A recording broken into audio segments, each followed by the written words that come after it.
a lot of people are concerned about the silver market these days, silver and gold, worried about whether we've run out of the bull market in the metals.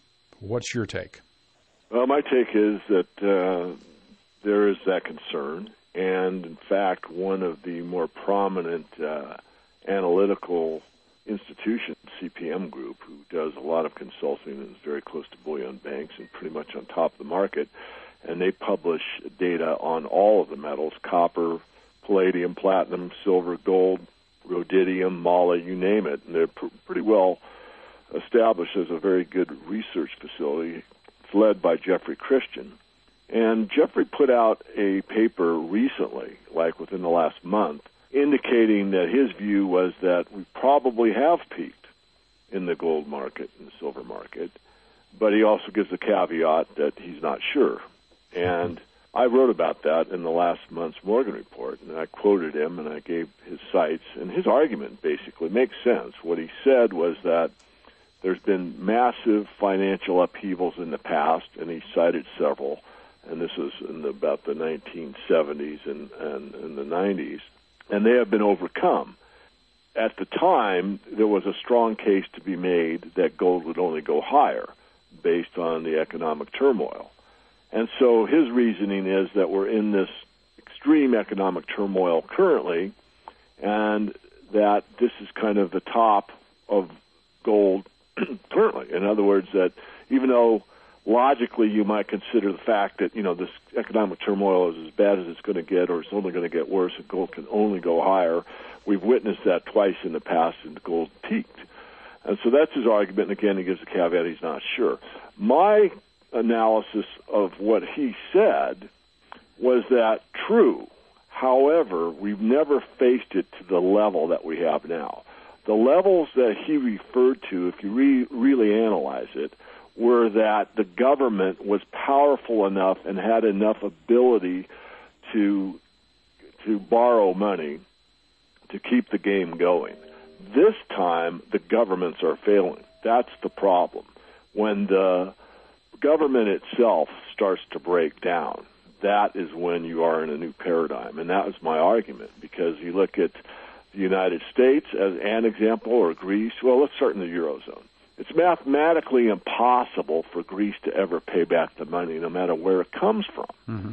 So it doesn't matter if you use your brain, if they get the money or if they don't, if it can't be paid back. That means it's a default, whether it's a default and they stand up and say it loud and clear now, or they delay it for another 6 months, in a way is immaterial from the standpoint a fact is a fact.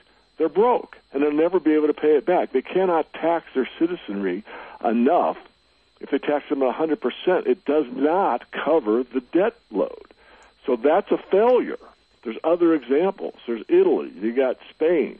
The U.S. just crossed over that recently. So this is a new paradigm. So my argument is that, yes, Jeff, in the past, we've gotten some very bad financial straits, and we've worked our way out of it. But that was because we had the ability to basically borrow enough and the capacity at that point in time to have paid it back, which wasn't, because the governments continued to borrow more or not live within their means. So that's my argument. And against that backdrop, you would anticipate slowing economic growth, perhaps even contraction. For the silver market, silver is an industrial metal. You might think that would be negative news, but silver as money, that sounds like it's probably a positive move for the price of silver as money. Absolutely correct. You can't get around the fact that silver really correlates to gold about 84% of the time. So people that say that they're a lot different, they're not. Silver acts like gold 84% of the time. So if you're looking at an economic slowdown or more inflation or whatever you're looking at economically, silver trades as gold most of the time. The fact is, however, as you said, in an industrial slowdown, you are going to have less demand industrially for silver. But you will probably get more monetary demand, and that's what's been taking place over the last decade. For a quick example of that, if you go back just about 10 years and you look at the average amount of silver eagles that were bought in the United States, you're looking at under 10 million ounces. Now you're looking at almost quadruple that amount. You look at what happened from the advent of the SLV, the silver ETF, the largest one in existence. And by the time it started with about 130 million ounces of silver, it's up in the 300 million ounce range, some pushing beyond that. So a lot of demand for silver on the monetary side. And I want to address the industrial demand side a little bit, because there's three key areas that will do well regardless of economic conditions, and that's food, energy, and water. And silver plays a role in all three of those. So although certainly the amount of iPhones that are bought and laptops and electrical demand perhaps and a lot of other areas that silver is used in might decline, I think that there's enough strength in water, food processing, and also solar energy that will keep the demand relatively high, even in a pretty big slowdown. You mentioned the size of the silver market. It is surprisingly small. And sometimes when I hear people talking about this, I say, well, why isn't someone trying to corner the market?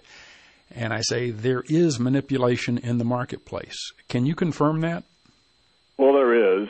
I mean, I've written about it several times and spoken about it several times, and you know, I want to be very clear, and I've tried to be extremely consistent on this point because it's certainly the most emotional issue around the silver market and gold as well. You cannot manipulate the long-term trend. If you could, silver could still be at, $5 an ounce, and it's not. But within the trend, you can certainly manipulate the price for periods of time, and that has taken place again and again and again. And the CFTC held a hearing on this quite some time ago now, and they were going to propose new position limits and try to rectify the problem, or at least that's the case they were making. And yet they keep delaying or stalling out on when they're going to make these proposed changes. Whether they'll do any good or not remains to be seen, because I'd have to see what they actually enact at law to know if it has any teeth in it or not. Basically, what is at law right now is being broken. In other words, the laws as they stand, without adding anything new, are being broken. The way that it stands now is that an entity 2 or 3 cannot hold a position that's so significant that it controls the price either up or down. But yet there's such a bias through the establishment to look at manipulation from the long side only. In other words, their belief, basically, and this is my opinion, so let me state that, is that you can only manipulate the silver market from the long side. You can only do it by buying pressure. Well, that's illogical. If you can manipulate something up, you can manipulate something down. Mm-hmm. And the way it's manipulated down is you sell tons and tons and tons of silver that doesn't exist, but it exists in paper contracts and derivative products, and you push the price down. And this is what's happened over and over and over again. So people ask, well, if that's the case, then why would I even bother to invest in silver? Because obviously these guys have the upper hand. And the answer to that's very simple. Paper doesn't equal silver. At some point, the physical market will take command over the paper derivatives markets. And we've actually already seen that a few times, and I believe we're actually there now, but yet it hasn't really manifest in in the consciousness of the price or in anything else for the time being. It's just not something anyone would ever be able to put a certain date and time on. It would be a progression over time where you start to see failures to deliver or extended deliveries or that type of thing. And again, you wouldn't say, well, that's the day, that's when it failed. Of course, if something happened to the COMEX and they were unable to continue, then you could put that day down. But let me address that. The rules on the COMEX are very biased toward the short sellers. For one, you're only allowed as a long to purchase 1,500 contracts, which is 7.5 million ounces of silver. That's the limit. You can't go above that or you're breaking the rules. And yet, on the other side, you can sell as much silver that doesn't exist as you want to. There is no limit. So, is that fair? No. But that's what exists at law right now. So if someone wants to corner the silver market, they're going to have to do it 7.5 million ounces at a time again and again and again. Well, the rules also state that they can make you settle in cash if they want to. The rules also state that they can shut down the exchange temporarily if they choose to. So all of these rules favor, in my view, very strong view, that if you are on the short side, you've got everything working for you, and if you're on the long side, you've got all these hurdles to overcome in order to take physical delivery of physical silver. I had an interesting conversation recently with someone, and we were talking about the fair value of silver. I said silver is always at fair value. It is never overvalued or undervalued. They said, you have to explain that. And I said, well, cash, currency, paper money is frequently overvalued, but silver is always going to be at fair value. Did I get that one right, do you think? Well, I would disagree. I mean, from my viewpoint, and this can't really be a right-wrong issue, and it certainly depends on how you look at it, but most investments go from undervalued to fair value to overvalued. And the way I look at silver, well, let me use gold because it's an easier example and it's a lot clearer and people can follow it easier, but you could substitute the word silver, even though silver is not considered a monetary metal as much as gold is. But in 1980, when we had the last peak in gold went during that bull market from roughly the government edict of 42.22 to 850 over a time frame of over 10 years. And so I did a report, or actually it's in the public domain, called Engineering the Price of Gold. So if you take the paper price of gold in theory to be fair valued, if you had a gold standard, each dollar would be covered by gold. So if you took the 261 million ounces of gold the Treasury purportedly has, and you divide it by the M1 money base only, not M2, not M3, not credit. We're talking money. Credit and money are different things. You would come out with $400 the ounce, and yet we all know gold went to $850. So it was overvalued relative to the theoretical price. The fair value was $400, and of course it had been as low as like $42 at the beginning of the bull market. So it went up tenfold to become fair valued, and double that, and then it was overvalued in terms of paper. So that would be my argument. I think, what's the fair value of silver? I mean, obviously, no one can argue what the price is, regardless of how it got there.